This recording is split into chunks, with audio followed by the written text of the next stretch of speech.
Hello dear guys, you are welcome to Lulu learning. मैं हूं Anjum sir. बेटा आज तुम पढ़ने वाले हो क्लास 8th मैथमेटिक्स एनसीईआरटी के एक्सरसाइज 1.1 का सॉल्यूशन। एक एक सॉल्यूशन को हम लोग बहुत डिटेल में देखेंगे, ठीक है। उसके बाद हम सारे सॉल्यूशन को एंड करने के बाद नेक्स्ट लेक्चर में हम आपके लिए दूसरे कॉन्सेप्ट को शुरू करेंगे, फिर दूसरे कॉन्सेप्ट का इंट्रोडक्शन को पढ़ेंगे, फिर दूसरे कॉन्सेप्ट का एक्सरसाइज को करेंगे। चलिए तो हम लोग स्टार्ट करते हैं 1.1। लेकिन इससे पहले मैं ये बता दूं कि इस एक्सरसाइज को करने से पहले अगर आपने जो हमारे इसके इंट्रोडक्शन पार्ट जो हमने पहले प्रीवियस 4 लेक्चर को अपलोड किया है, अगर आप उसे नहीं देखे हैं तो पहले जाकर के देख लीजिए, क्योंकि उसके बाद ही ये आपको ज़्यादा क्लैरिटी देगी। चलो बेटा स्टार्ट करते हैं। ओके, तो हमारा एक्सरसाइज 1.1 का जो सबसे पहला क्वेश्चन है वो दिया हुआ है यूजिंग एप्रोप्रिएट प्रॉपर्टीज फाइंड, यानी किस एप्रोप्रिएट प्रॉपर्टी को यूज़ करते हुए तुम्हें निकालना है इस वाली नंबर्स जो यहाँ पे क्वेश्चन है इसकी वैल्यू तुम्हें निकालनी है। चलो हम लोग लेते हैं सबसे जो पहला क्वेश्चन है बेटा, बहुत आराम से देखेंगे। -2/3 इंटू 3/5 प्लस 5/2 -3/5 इंटू 1/6, ठीक है। ये हमारा क्वेश्चन हो गया। अब हमें प्रॉपर्टीज़ का यूज़ करते हुए इसे बनाना है। तो देखो यहाँ पे आप ध्यान दोगे तो 3/5 से इसमें मल्टीप्लाई किया हुआ है, यहाँ भी 3/5 से इसमें मल्टीप्लाई किया हुआ है, यानी कि 3/5 से जब दोनों में मल्टीप्लाई किया हुआ है तो हम इसे एक जगह लिख लेंगे, ठीक है। तो नेक्स्ट स्टेप में हम लोग करते क्या हैं कि -2/3 इंटू 3/5, इस वाले ग्रुप को मैंने एक जगह लिख लिया, इस वाले ग्रुप को भी एक जगह लिख लेते हैं, -3/5 इंटू 1/6। लेकिन ये जो बच गया इसे हम लोग क्या करते हैं, आखिरी में लिख देते हैं 5/2। अच्छा ठीक है बेटा, ये बताओ कि आखिर जो मैंने ऐसा किया, ये वाली स्टेप जो मैंने की आखिर क्यों की, कौन सी प्रॉपर्टीज़ को यूज़ कर करके हमने किया। तो तुम ये कह सकते हो कि सर ऐड करने की बात है, या तो मैं बीच में ऐड करूं, या फिर पहले ऐड करूं, या फिर बाद में ऐड करूं, तो कोई फ़र्क नहीं पड़ता है। तो यहाँ पे जो रूल लगा बेटा वो हमने बाई कॉम्यूटेटिविटी,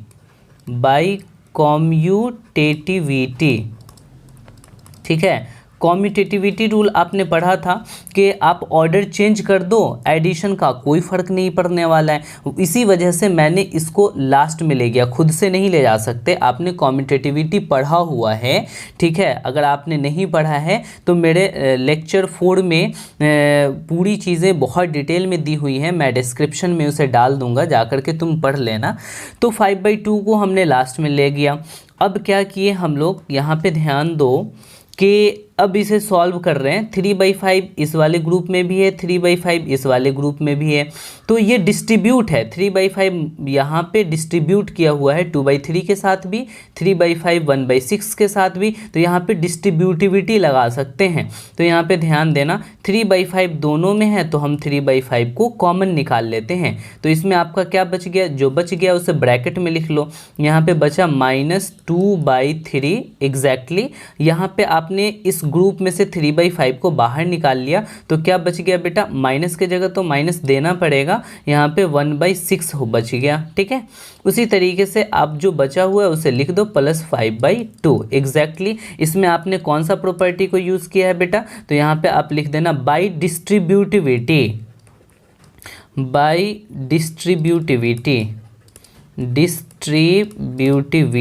एग्जैक्टली। आपने यहाँ पे प्रॉपर्टी को लिख दिया। अब क्या करोगे, इसको सॉल्व कर दो, बड़े आसानी से आप सॉल्व कर सकते हो इसे। अब यहाँ पे हमने क्या किया कि 3/5 को एग्जैक्टली उतार लिया, और इसे मैं 3 और 6 का एलसीएम जब लिया तो 6 एलसीएम आएगा, आप निकाल करके देख लोगे। 3 2s are 6, यानी कि 2 2s are 4, यहाँ पे माइनस है तो माइनस लगाओगे, फिर माइनस यहाँ पे देना पड़ेगा। 6 को 1 टाइम्स मल्टीप्लाई करोगे, 1 को 1 टाइम करोगे, ठीक है, तो आपका इतना होगा। प्लस में 5/2 यहाँ पे लिख लो एग्जैक्टली। आगे सॉल्व करो कि 3/5 और -4 -1 कितना होगा बेटा, यहाँ पे कोई साइन नहीं है तो बेटा आप मल्टीप्लाई का साइन दे सकते हो, तो ये हो जाएगा -5 और डिवाइड में कितना होगा बेटा, तो 6 हो जाएगा, ठीक है। अब यहाँ पे ये हो जाएगा +5/2। यहाँ तक की बातें क्लियर है? चलो बहुत बढ़िया, ठीक है। अब हम लोग आगे बढ़ते हैं। आगे बढ़ कर के इस दोनों को मल्टीप्लाई करना, पहले हम लोग मल्टीप्लिकेशन करते हैं, बाद में एडिशन करेंगे बोर्ड मास के थ्रू। तो अब हम इस 3 से इस 6 को 2 टाइम्स में कटा सकते हैं, ठीक है। 5 से ये 5 को 1 टाइम्स में कट जाएगा दोनों। तो ऊपर देखो बेटा क्या बच गया, ऊपर कुछ नहीं बचा तो -1 बच गया, ठीक है। और नीचे में क्या हुआ, यहाँ पे 2 आ गया। अब प्लस में बेटा आप क्या कर लोगे, 5/2 कर लोगे। एग्जैक्टली 2 का एलसीएम लोगे 2 आएगा, ऊपर हो जाएगा -1 और +5 हो जाएगा। जब बेटा आप 5 में से 1 को हटाओगे तो यहाँ पे ये 4 बचेगा, बाई में 2 हो गया। आप 2 से 4 को कटाओगे तो 2 टाइम्स में कटेगा, एग्जैक्टली आपका आंसर 2 आ गया, ठीक है। समझ में आ गया बेटा? तो फाइनली आप ऊपर से जा कर के देख लेना, बहुत ज़्यादा क्लैरिटी के साथ तुम समझ जाओगे, ठीक है। अब हम लोग सेकंड क्वेश्चन को लेते हैं। सेकंड क्वेश्चन में कह रहा है कि right the additive inverse of each of the following. यहाँ पे जो आप 5 क्वेश्चन दिए हुए हैं सभी का एडिटिव इन्वर्स निकालना है। मैंने तुम्हें बेटा एडिटिव इन्वर्स का कॉन्सेप्ट बताया हुआ है कि एडिटिव इन्वर्स होता क्या है, ये भी मैंने लेक्चर 4 में ही बताया है, जो डिस्क्रिप्शन में दिया हुआ है, वहाँ से जाकर के डिटेल से पढ़ सकते हो। वैसे तुम इतना जानो कि पहला नंबर हम क्वेश्चन ले लेते हैं। पहला जो नंबर क्वेश्चन है वो है बेटा 2/8। मुझे इसकी एडिटिव इन्वर्स निकालनी है। तो एडिटिव इन्वर्स निकालने का मतलब क्या हो गया कि इसमें मैं क्या ऐड करूं जो 0 आ जाए। तो बेटा हमने आपको बताया था कि इसका अगर पॉजिटिव है तो आप निगेटिव में आंसर कर दोगे, निगेटिव है तो पॉजिटिव में आंसर कर दोगे, एग्जैक्टली। तो पहला नंबर का आप आंसर लिखोगे additive inverse of 2/8 is equals to 2/8 का जो एडिटिव इन्वर्स होगा बेटा वो हो जाएगा -2/8। देखो एडिशन का साइन चेंज हो जाएगा, ठीक है। यानी कि प्लस में है तो माइनस में आंसर हो गया, तो आंसर होगा -2/8, ठीक है। अच्छा, ये सेकेंड नंबर क्वेश्चन को मैं देखूं तो सेकेंड नंबर क्वेश्चन में ये कह रहा है कि -5/9, एग्जैक्टली -5/9, इसका हमें एडिटिव इन्वर्स निकालना है। तो बस आप देखो एडिटिव इन्वर्स ऑफ -5/9 का आपको एडिटिव इन्वर्स निकालना है। तो एग्जैक्टली निगेटिव वाला है तो आंसर आपका पॉजिटिव में हो जाएगा 5/9। समझ में आ रही है बात? चलो तीसरा नंबर क्वेश्चन है -6/-5। हम लोग लेते हैं थर्ड नंबर क्वेश्चन को। थर्ड नंबर क्वेश्चन में है -6/-5, एग्जैक्टली।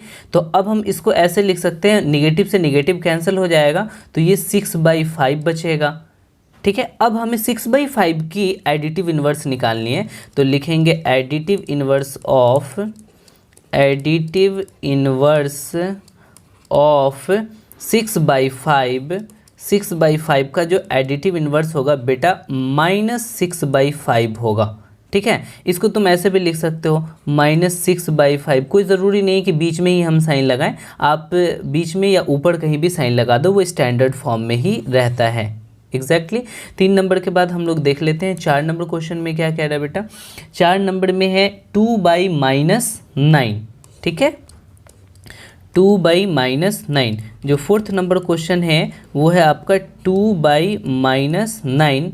तो यहाँ पे 2/-9 का जो एडिटिव इन्वर्स होगा वो क्या हो जाएगा। तो देखो जब अगर पॉजिटिव है, यहाँ पे स्टैंडर्ड फॉर्म में ये नहीं है तो पहले तुम्हें स्टैंडर्ड फॉर्म में लाना पड़ेगा। तो स्टैंडर्ड फॉर्म में कैसे लाओगे, तो जो नीचे वाला निगेटिव है उसे ऊपर कर लो, यानी कि -2/9, ये आपका स्टैंडर्ड फॉर्म में हो गया।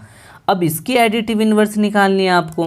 तो इसकी एडिटिव इन्वर्स निकालना बहुत आसान, लिखो आप एडिटिव इन्वर्स ऑफ, सॉल्यूशन हम कर रहे हैं, additive inverse of -2/9 is equals to 2/9। बेटा निगेटिव है तो पॉजिटिव होगा, पॉजिटिव है तो निगेटिव आंसर होगा, ठीक है। अब हम यहाँ पे 5th नंबर क्वेश्चन को देख लेते हैं। 5th नंबर क्वेश्चन में क्या दिया हुआ है। 5th में 19/-6, 19/-6। चलो भाई 19/-6 इसका हमें एडिटिव इन्वर्स निकालना है। तो ये भी स्टैंडर्ड फॉर्म में नहीं है, तो पहले हम इसे स्टैंडर्ड फॉर्म में लाएंगे। तो स्टैंडर्ड फॉर्म में लाने के लिए निगेटिव साइन को ऊपर करेंगे तो 19/6 हो जाएगा। अब हमें इसका एडिटिव इन्वर्स निकालना है, तो लिखेंगे additive inverse of -19/6 is equals to 19/6। ठीक है, समझ में आ गया।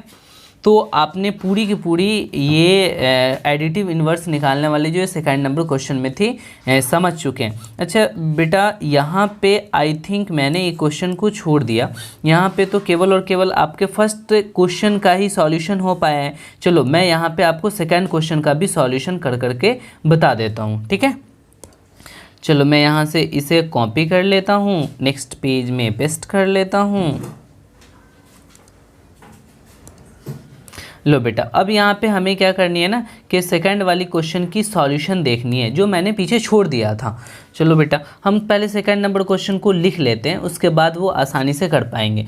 यहाँ पे है 2/5 और इनटू में है -3/7, फिर माइनस है 1/6 इंटू 3/2 प्लस 1/14 इंटू 2/5 एग्जैक्टली।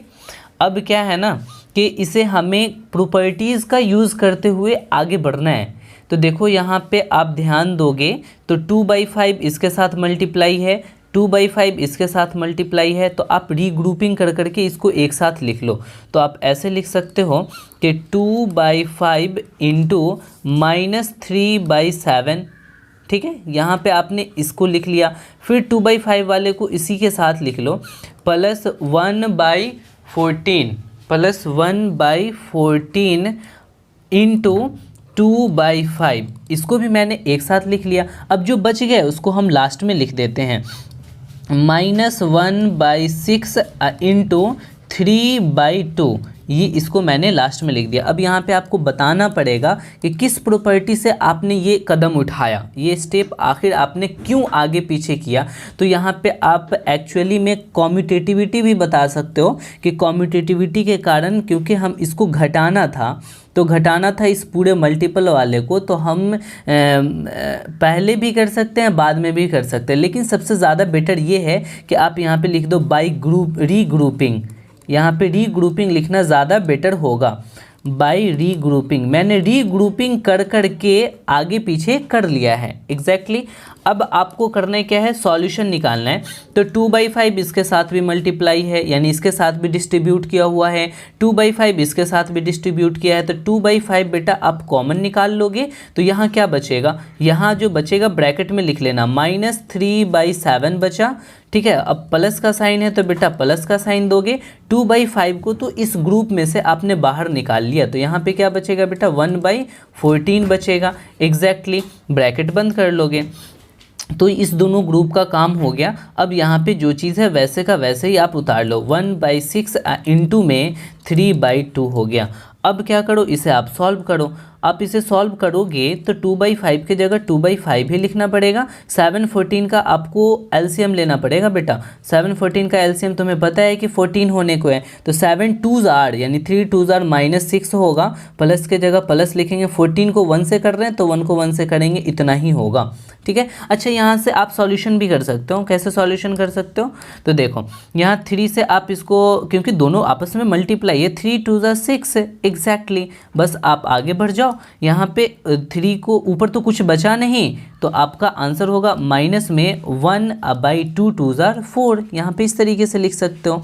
अब देखो हम क्या करते हैं कि 2/5 लिखते हैं और यहाँ पे -6 और +1 कितना होगा बेटा, तो -5 हो जाएगा, तो यहाँ पे -5/14 हो गया। ठीक है, आप ब्रैकेट में कर दो, -1/4 कर लो। अब हम लोग आगे बढ़ते हैं। आगे बढ़ने पे हमें ये पता चलता है कि इस दोनों के बीच में कोई साइन नहीं है, तो तो जब इस दोनों के बीच में कोई साइन नहीं है बेटा तो मल्टीप्लाई का साइन होगा, तो 2/5 इंटू में -5/14 कर लेना, और ये जो चीज़ -1/4 है ये बचा रहेगा। पहले आप बेटा मल्टीप्लाई का काम करते हो, मल्टीप्लाई का काम करने के बाद ही आगे एडिशन या सब्सट्रैक्शन का काम करते हो। 5 से ये 5 1 टाइम्स में कट गया, 2 से ये 7 टाइम्स में कट गया, ऊपर यहाँ पे 1 है, यहाँ पे 1 है, क्योंकि 1 टाइम्स में कट रहा है। तो आप यहाँ पे क्या करो कि आगे मल्टीप्लाई कर करके लिख लो, ठीक है। मल्टीप्लाई कर करके लिखोगे, 1 को मल्टीप्लाई करोगे 1 होगा। अब बेटा 7 को 1 से मल्टीप्लाई करोगे 7 होगा। अच्छा ये देखो पॉजिटिव था और ये निगेटिव था, तो प्लस माइनस ये आपका माइनस में हो जाएगा, ठीक है। और यहाँ पे -1/4 लिख लो बेटा। अब आगे आप बढ़ोगे तो फिर आप क्या करोगे, यहाँ पे एलसीएम लोगे 7 4 का, तो 7 4 का एलसीएम बेटा 28 हो जाएगा।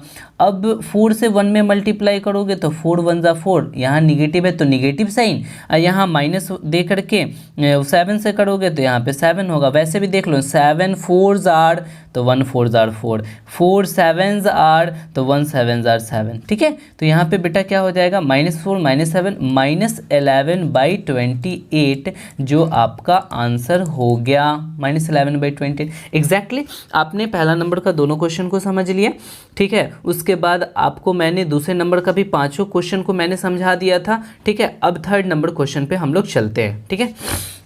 थर्ड नंबर क्वेश्चन में ये कह रहा है बेटा कि वेरीफाई करो क्या, तो -x जो है वो x आएगा। एग्जैक्टली चलो हम सबसे पहला नंबर यहाँ पे लेते हैं क्वेश्चन को। x = 11/15 दिया हुआ है। अब हमें इसको सॉल्व करना है, तो जब x है तो मुझे यहाँ -x की ज़रूरत पड़ने वाली है। तो हम x में जब -x करेंगे तो बेटा इधर भी हमें माइनस करना होगा, -11/15 करना पड़ेगा। तो लो x आपने निकाल लिया और -x आपने निकाल लिया। अब तुम्हें क्या सॉल्व करनी है बेटा, ये सॉल्व करनी है कि -(-x) ये आप अगरचे सॉल्व करो तो फाइनल रिजल्ट x आना चाहिए। तो चलो भाई हम इसको सॉल्व करते हैं। हम सॉल्व करने चले तो माइनस के जगह माइनस लगाएं, फिर ब्रैकेट के जगह ब्रैकेट, माइनस के जगह बेटा माइनस लिखा मैंने, x के जगह मैं क्या लिखूंगा, तो 11/15 लिखूंगा, ठीक है। अब हम इसको सॉल्व करते हैं। तो जब सॉल्व करने चलेंगे तो देखो माइनस माइनस को मल्टीप्लाई करने पे बेटा प्लस आएगा, तो ये 11/15 आ जाएगा। अब बेटा 11/15 जो है वो देखो एक्चुअल में तो x की वैल्यू है, तो बेटा x आ जाएगा। कहने का मतलब ये हुआ कि निगेटिव ऑफ x, यानी कि -x का जब हमने निगेटिव निकाला तो वो एक्चुअली x आ गया, यानी कि यहाँ पे प्रूव्ड हो गया, ठीक है। तो हम ऐसे लिखेंगे कि ये प्रूव्ड हो गया या वेरीफाइड हो गया। आप कुछ भी लिख सकते हो, प्रूव्ड लिख सकते हो या वेरीफाइड लिख सकते हो। एग्जैक्टली उसी तरीके से आप सेकंड नंबर क्वेश्चन ले लो। जब सेकंड नंबर क्वेश्चन आप लोगे तो यहाँ पे देखो लिखा हुआ है x = -13/17, -13/17। एग्जैक्टली बेटा आपको यहाँ पे x दिया हुआ है तो हमें तो -x की ज़रूरत है, तो हम पहले ही -x निकाल लेते हैं। तो जब माइनस हमने x के साथ माइनस लगाया LHS में, तो RHS में भी मुझे अपने मन से माइनस लगाना पड़ेगा और पूरे को लिख लेना पड़ेगा। जब पूरे को आप लिखोगे बेटा तो -13/17 लिखना पड़ेगा, ठीक है। चलो भाई आगे बढ़ते हैं। तो आगे बढ़ने पे हमें ये पता चला कि आगे -x का जो वैल्यू आ गया बेटा वो क्या आ गया, माइनस माइनस को मल्टीप्लाई करने पे प्लस आएगा, यानी कि 13/17 आया।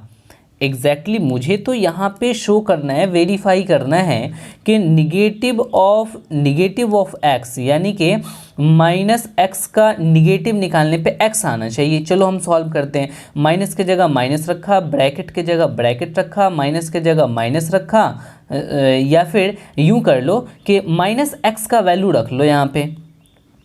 यहाँ पे आप ब्रैकेट के अंदर क्या रखा हुआ है बेटा, -x रखो, आप ऐसे भी बना सकते हो। तो -x की वैल्यू क्या है बेटा, 13/17 है।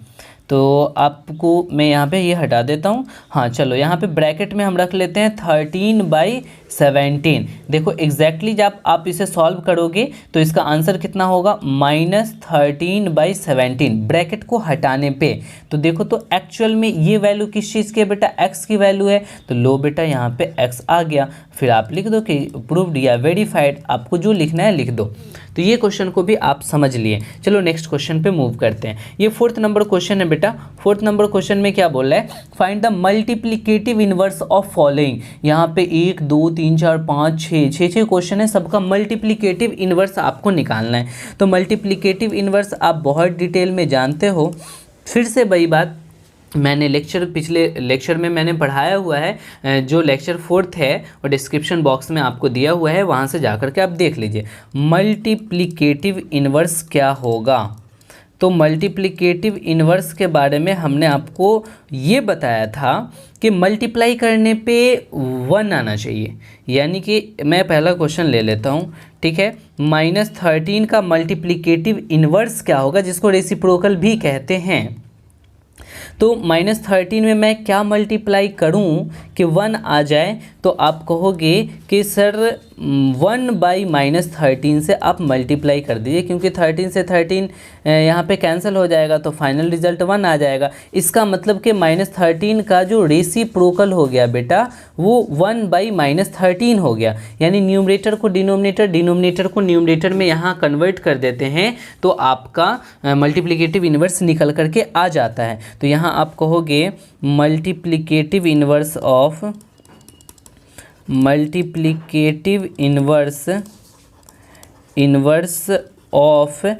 किसका, -13 का कितना हो जाएगा बेटा, तो 1/-13, क्योंकि देखो ना -13/1 का रेसिप्रोकल करोगे, न्यूमरेटर बाई डिनोमिनेटर करोगे तो 1/-13, लेकिन नीचे आपका नहीं होना चाहिए माइनस, ठीक है, क्योंकि स्टैंडर्ड फॉर्म में नहीं होता है। इसीलिए हम लोग इस वाले माइनस को करते क्या है कि ऊपर लिखते हैं। तो ये आपका एग्जैक्टली आंसर हो गया। जो क्वेश्चन था वो उसमें से हम नीचे से 1 हटा देते हैं, क्योंकि आपको पता है कि नीचे कुछ नहीं होता तो 1 होता है। तो आंसर बेटा इतना हो जाएगा इसका multiplicative inverse. Exactly second number question को मैं ले लूँ। सेकेंड नंबर क्वेश्चन में बोला -13/19 है, तो इसका मुझे क्या निकालना, मल्टीप्लिकेटिव इनवर्स। तो चलो निकालते हैं। मल्टीप्लिकेटिव इनवर्स किसका निकालना है, तो -13/19 का क्या हो जाए, 19 ऊपर चला जाएगा बेटा, और ये -13 नीचे चला आएगा। न्यूमरेटर डिनोमिनेटर में, डिनोमिनेटर न्यूमरेटर में हो जाएगा। लेकिन माइनस अब नीचे नहीं दे करके स्टैंडर्ड फॉर्म में रखने के लिए ऊपर ही देंगे। तो बेटा ये वाला मेरा आंसर हो जाएगा। अब सेकंड नंबर के बाद जो थर्ड नंबर क्वेश्चन है वो है 1/5। चलो भाई 1/5 ले लेते हैं हम लोग। थर्ड नंबर में 1/5, ठीक है बेटा। तो 1/5 का आंसर कितना होगा, तो आप लिखोगे मल्टीप्लिकेटिव इनवर्स ऑफ 1/5। बेटा 1/5 का मल्टीप्लिकेटिव इनवर्स 5/1 हो जाएगा। न्यूमरेटर डिनोमिनेटर को पलट दो, लेकिन तुम्हें पता है कि डिनोमिनेटर में 1 को नहीं लिखते हैं, तो 1 मैंने हटा दिया। चलो फोर्थ नंबर क्वेश्चन ले लेते हैं। फोर्थ नंबर क्वेश्चन में क्या कह रहे हैं, फोर्थ नंबर क्वेश्चन में है एग्जैक्टली -5/8 इंटू -3/7, -5/8 इंटू -3/7, ये रहा बेटा आपका क्वेश्चन। अब इसका मल्टीप्लिकेटिव इनवर्स निकालना है, तो पहले इसे सॉल्व कर लेंगे। आप पहले क्वेश्चन मिला लो, -5/8 -3/7, -5/8 -3/7, एग्जैक्टली यही क्वेश्चन है, ठीक है। चलो भाई अब हम इसका सॉल्यूशन करते हैं। तो अब पहले इसको सॉल्व कर लो, उसके बाद चल करके इसका मल्टीप्लिकेटिव इनवर्स निकालो। तो जब आप इसे सॉल्व करोगे तो ये किसी से कटने वाला तो है नहीं, तो निगेटिव निगेटिव को मल्टीप्लाई करने पे बेटा पॉजिटिव आता है। तो यहाँ पे 5 3s आर 15 हो जाएगा, और डिवाइड में 8 7s आर 56 हो जाएगा, ठीक है। और आंसर तो पॉजिटिव आने को है। तो अब इसका आप निकाल दो मल्टीप्लिकेटिव इनवर्स। तो आप लिखोगे multiplicative inverse multiplicative inverse of 15/56, ठीक है। तो ये कितना हो जाएगा बेटा, 56 ऊपर हो जाएगा और 15 मेरा नीचे हो जाएगा। फोर्थ नंबर के बाद फिफ्थ नंबर क्वेश्चन में क्या कह रहे हैं कि -1 इंटू -2/5, -1 इंटू -2/5, -1 इंटू -2/5। बेटा इसको आप सॉल्व कर लो, सॉल्व करोगे तो निगेटिव निगेटिव पॉजिटिव हो जाएगा, 2 1 उसके बाद 1 से तो मल्टीप्लाई करने पे कोई फ़र्क पड़ता नहीं है, यानी 2/5 का तुम्हें मल्टीप्लिकेटिव इन्वर्स निकालना है। तो चलो निकालते हैं। मल्टीप्लिकेटिव इन्वर्स ऑफ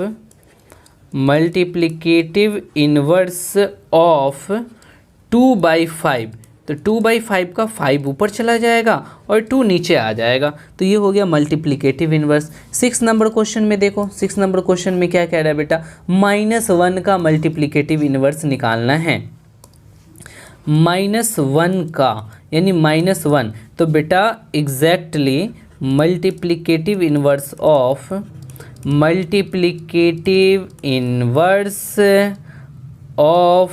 -1, बेटा -1 का मल्टीप्लिकेटिव इन्वर्स -1 ही होगा। क्यों? क्योंकि -1 को बेटा -1/1 लिख सकते हो, तो ये 1 को ऊपर भेजोगे और ये -1 को नीचे भेजोगे, तो एग्जैक्टली नीचे तो माइनस होता नहीं है, तो आप करोगे -1/1। तो डिनोमिनेटर में तो कुछ हम लोग रखते नहीं हैं, कुछ रखते कहने का मतलब कि 1 को नहीं रखते, तो आंसर तो -1 ही आने को है। तो एग्जैक्टली आपका जो आंसर होगा वो होगा -1। मैं इसको हटा देता हूँ, ठीक है। अब चलो भाई, अब हम लोग नेक्स्ट क्वेश्चन पे चलते हैं। फिफ्थ नंबर क्वेश्चन में बोल रहा है कि name the property under multiplication used in each of the following. यहाँ पे मल्टीप्लिकेशन का कौन सा प्रॉपर्टी यूज हो रहा है इसे आपको बताना है। तो पहला नंबर को बेटा तुम गौर से देखोगे तो 1 इसमें भी मल्टीप्लाई हो रहा है, 1 इसमें भी मल्टीप्लाई हो रहा है, अब फाइनली 1 से मल्टीप्लाई करने पे रिजल्ट तो उतना ही आता है। तो तुम ये कह सकते हो कि मल्टीप्लिकेटिव आइडेंटिटी का यहाँ पे यूज़ हो रहा है, और तुम्हें पता है कि मल्टीप्लिकेटिव आइडेंटिटी क्या होता है, 1 होता है। तो यहाँ पे पहला जो प्रॉपर्टी है बेटा मल्टीप्लिकेटिव आइडेंटिटी, ठीक है। समझ में आ गया कि पहला जो है वो मल्टीप्लिकेटिव आइडेंटिटी का यूज़ हो रहा है। यूं भी कह सकते हो कि 1 इज़ द मल्टीप्लिकेटिव आइडेंटिटी। चलो एग्जैक्टली अब हम लोग सेकंड नंबर पे चलते हैं। दूसरा नंबर में देखो कि 13/17, उसके बाद 2/7, यहाँ 2/7 13/17, केवल ऑर्डर को चेंज कर दिया, बाद वाले को पहले और पहले वाले को बाद में। तो तुम्हें पता है कि इस तरीके से कॉम्यूटेटिविटी में होता है। तो कॉम्यूटेटिविटी में हम लोग ऑर्डर देखते हैं, तो यहाँ पे लॉ का नाम हो जाएगा कॉम्यूटेटिविटी। एग्जैक्टली कॉम्यूटेटिविटी ऑफ मल्टीप्लिकेशन लिख सकते हो, बट यहाँ पे मल्टीप्लिकेशन तो दिया हुआ है, तो एग्जैक्टली आप केवल कॉम्यूटेटिविटी लिख दो। 3 नंबर में हम लोग देखते हैं कि -19/29 में यहाँ पे न्यूमरेटर डिनोमिनेटर को उल्टा कर करके मल्टीप्लाई किया है तो 1 आ गया। एग्जैक्टली यही कॉन्सेप्ट तो होता है बेटा मल्टीप्लिकेटिव इन्वर्स का, कि मैं इसमें क्या मल्टीप्लाई करूं जो 1 आ जाए, तो उसको हम पलट करके मल्टीप्लाई कर देंगे। तो यहाँ पे जो प्रॉपर्टी है जिसके वजह से ये 1 आ गया है वो है मल्टीप्लिकेटिव इन्वर्स। मल्टीप्लिकेटिव इन्वर्स, ठीक है, समझ में आ गया। चलो ये 5 नंबर क्वेश्चन हो गया। हम लोग चलते हैं 6 नंबर क्वेश्चन की तरफ। 6 नंबर में बोल रहा है multiply 6/13 by the reciprocal of -7/16, यानी कि देखो हम इसका सॉल्यूशन करते हैं बेटा। ये बोल रहा है कि 6/13 को आपको मल्टीप्लाई करना है। चलो मल्टीप्लाई कर दिया, किससे, रेसिप्रोकल ऑफ -7/16, रेसिप्रोकल ऑफ -7/16 से हमें मल्टीप्लाई करना था। एग्जैक्टली 6/13 के जगह उतना ही लिखेंगे, इंटू दे करके रेसिप्रोकल ऑफ -7/16। जब हम इसका रेसिप्रोकल निकालेंगे, रेसिप्रोकल मतलब क्या होता है कि मल्टीप्लिकेटिव इन्वर्स निकालो, न्यूमरेटर को डिनोमिनेटर, डिनोमिनेटर को न्यूमरेटर में बदलो, तो ये आपका क्या हो जाएगा बेटा 16/-7 होगा, लेकिन माइनस तो नीचे लिखते नहीं है, तो बेटा ऊपर ही माइनस रह जाएगा। अब हमें क्या करनी है, इसकी प्रोडक्ट निकाल देनी है। देखो तो कोई डिवाइड होने वाला है, कहीं पर आप देख लो इसमें डिवाइड होने वाला है या नहीं होने वाला है, तो डिवाइड यहाँ पे नहीं होने वाला है, कॉमन डिवीज़र नहीं है, तो आप क्या करो 16 को 6 से मल्टीप्लाई कर लो तो कितना आएगा बेटा 96 आएगा। और 13 को 7 से मल्टीप्लाई करोगे तो कितना आने को है बेटा 91 आने को है, ठीक है। और प्लस वाला ये है और ये माइनस वाला है, तो प्लस माइनस क्या हो जाएगा बेटा, तो माइनस हो जाएगा। एग्जैक्टली आपका यही आंसर हो जाएगा, समझ गए। 96/91 ये निगेटिव में आंसर आपका आने को है। चलो अब हम 7 नंबर क्वेश्चन देख लेते हैं। 7 नंबर क्वेश्चन में क्या बोल रहे हैं बेटा, ये क्वेश्चन का पार्ट नहीं है, ठीक है। चलो अब हम लोग देखते हैं कि tell what property allows you to compute इतना एज इतना, ठीक है। यानी कि कौन सा प्रॉपर्टी तुम्हें अलाउ करेगा, कौन सा प्रॉपर्टी तुम्हें अलाउ करेगा इसको इस तरह लिखने में, इसको इस तरह लिखने में। तो चलो हम क्वेश्चन को पहले लिख लेते हैं। 1/3 को मल्टीप्लाई कर रहा है किससे, तो 6 × 4/3 से, ठीक है। अच्छा भाई इधर क्या कर रहा है, 1/3 को मल्टीप्लाई कर रहा है किससे, 6 × 4/3 से। बेटा हमने आपको एसोसिएटिविटी लॉ बताया था। एसोसिएटिविटी लॉ में क्या होता था, तो 3 रेशनल नंबर्स होते थे और इसमें हम लोग ग्रुपिंग का ऑर्डर चेंज कर सकते थे। यहाँ पे देखो, यहाँ पे क्या किया ना कि इसको इस तरीके से ग्रुपिंग किया है, यहाँ पे लास्ट वाले दोनों को ग्रुपिंग किया है, यहाँ पहले वाले दोनों को एक साथ ग्रुपिंग किया है। बाकी 1/3 है, 6 के जगह 6 है, 4/3 की जगह 4/3 है। और इसको जब इसमें कन्वर्ट कर रहा है तो ये दोनों तभी इक्वल हो सकते हैं जब एसोसिएटिविटी लगाएंगे। यहाँ पे केवल ग्रुपिंग का ऑर्डर, बाद वाले दोनों को ग्रुप किया, यहाँ पे पहले वाले दोनों को ग्रुप किया, तो जो इसका आंसर होगा बेटा वहाँ पे आपको लिखना पड़ेगा प्रॉपर्टी का नाम, और वो प्रॉपर्टी का नाम होगा एसोसिएटिविटी। Exactly associativity. तो आपको 7 नंबर का रिजल्ट समझ में आ गया कि एसोसिएटिविटी प्रॉपर्टी को यूज़ कर करके बनाया। अब 8 नंबर क्वेश्चन में देखो, बोल रहा है is 8/9 the multiplicative inverse of -1 integer 1/8।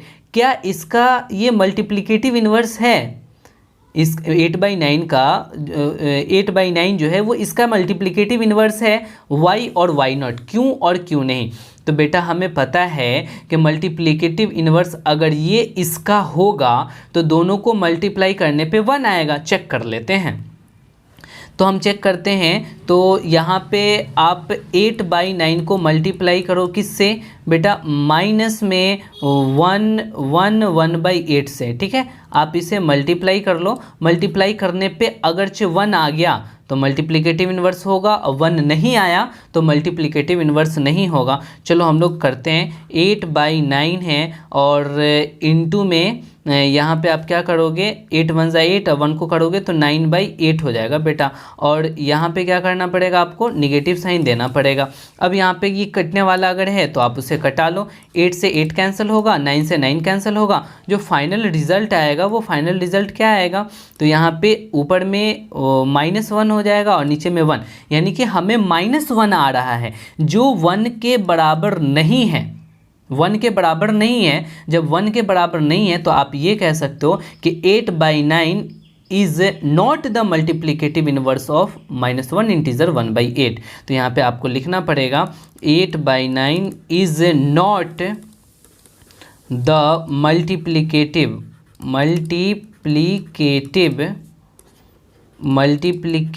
Inverse of -1 integer 1/8। इसका ये क्यों नहीं है भाई, तो उसके पीछे रीज़न ये है, ठीक है, क्योंकि हम दोनों को जब मल्टीप्लाई कर रहे हैं तो 1 नहीं आ रहा है, -1 आ जा रहा है जो 1 के बराबर नहीं है।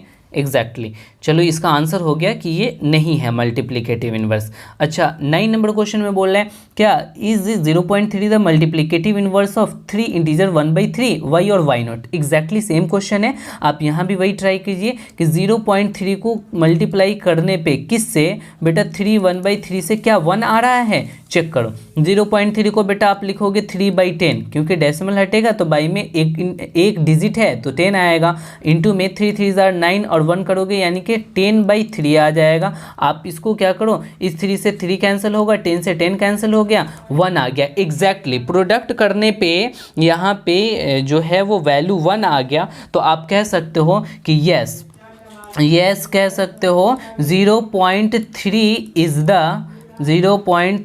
द मल्टीप्लिकेटिव इनवर्स ऑफ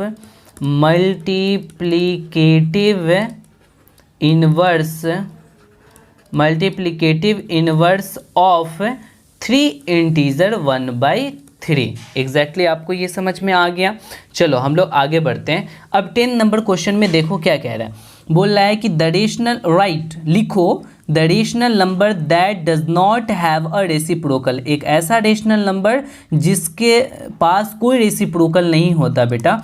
तो देखो ज़ीरो का अगर आप कहोगे ज़ीरो को हम 0/1 लिख सकते हैं सर, और इसका अगर रेसिप्रोकल निकालना हो तो 1/0 कर लेंगे। तो बेटा ये नॉट डिफाइंड होता है। ज़ीरो से हम किसी भी चीज़ में डिवाइड नहीं दे सकते हैं, इसीलिए आप कहोगे आंसर 0 होगा, बिकॉज 0 का रेसिप्रोकल पॉसिबल नहीं है। तो आंसर क्या हो गया बेटा? 0 हो गया। ठीक है, इतनी सारी चीज़ें लिखने की ज़रूरत नहीं है, बस आप 0 कर लो। मैं ये समझाने के लिए आपको कह दिया हूँ। ठीक है, सेकेंड नंबर में देखो the rational number that are equal to their reciprocal. वैसा रेशनल नंबर बताओ जो अपने रेसिप्रोकल के ही बराबर हो जाए। तो देखो बेटा एक 1 लोगे और एक -1 लोगे, ये दोनों का दोनों आंसर हो सकता है। क्यों? क्योंकि यहाँ पे देखो मैं समझाता हूँ तुम्हें कि 1 का रेसिप्रोकल बेटा 1/1 है, इसका रेसिप्रोकल निकालोगे तो 1/1 एग्जैक्टली 1 ही आने को है।